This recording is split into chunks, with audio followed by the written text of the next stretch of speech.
A long season is coming to an end.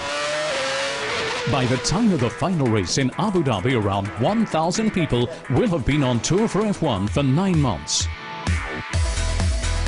Hundreds of tons of material have been transported by road or air to every race.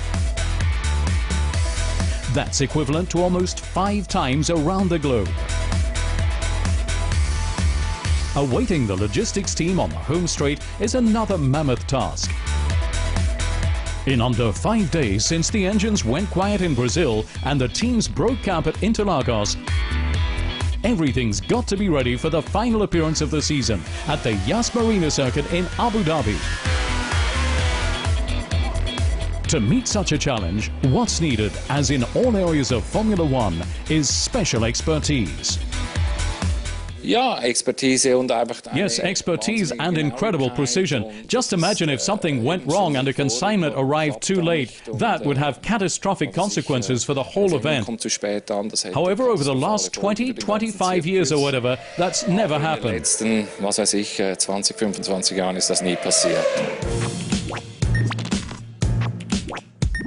To properly comprehend this achievement, we need to look at the facts.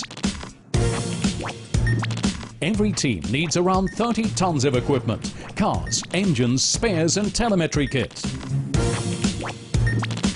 That's around 10,000 parts or 120 crates. On top of that comes TV equipment and the whole season's fuel. The tight logistical schedule has got to work 100% in every corner of the globe. Almost every year, a new Grand Prix gets added to the calendar. With Singapore, South Korea and India, Asia figures particularly highly in terms of new locations. Despite many years of experience on this continent, the F1 logistics experts must always be ready for the odd surprise. I think is as usual surprise anytime we arrive in a new country. We suffer a little bit for the systems of the Formula One logistics necessity, but normally, even because the government is involved in the organization, we receive the perfect help from the country even to solve our problem. Good contacts and above all knowledge of typical national customs and mentalities are key to such a complex task as that for Formula One, including and especially in Asia and the Middle East. To truly understand a place, you need to get to know its people. The people in the Middle East are amazingly hospitable. Very, very friendly and sympathetic, I think, to different cultures. You see that we're not actually that fundamentally different.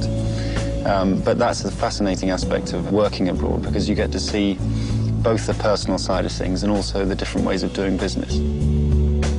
In my team, I've probably got 5 or 6 different nationalities. And that's the beauty of that particular team, because it's bringing together people and expertise from all over the globe.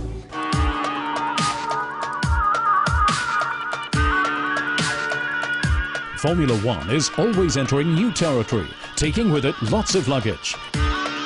Even now, initial plans are already being made to ensure that every car, every crate and every screw gets delivered correctly for next year's debut in India. On paper and in bits and bytes, the JP International Race Circuit already looks fantastic, and the fans too proved at this first show run in 2009 that they're fit and ready for the Grand Prix. In terms of infrastructure too, the circuit will be superbly equipped next year. After the Abu Dhabi premiere last year, however, the benchmark is set high. The Emirates, the Gulf, is well organized in terms of logistics. The structure is, the facility is unbelievable. Is something, and the investment, the money the people spend in that one, create the perfect opportunity for us to work in the perfect way with the Abu Dhabi country. And I have to say the circuit is absolutely fantastic. It's one of the best nights in the world, I believe. When, in Abu Dhabi, the engines strike up for the final concert and the soon-to-be world champion roars off, the logistics team will have long since won their race against the clock. Now and then, they may even have time to sneak a look at the results of their work.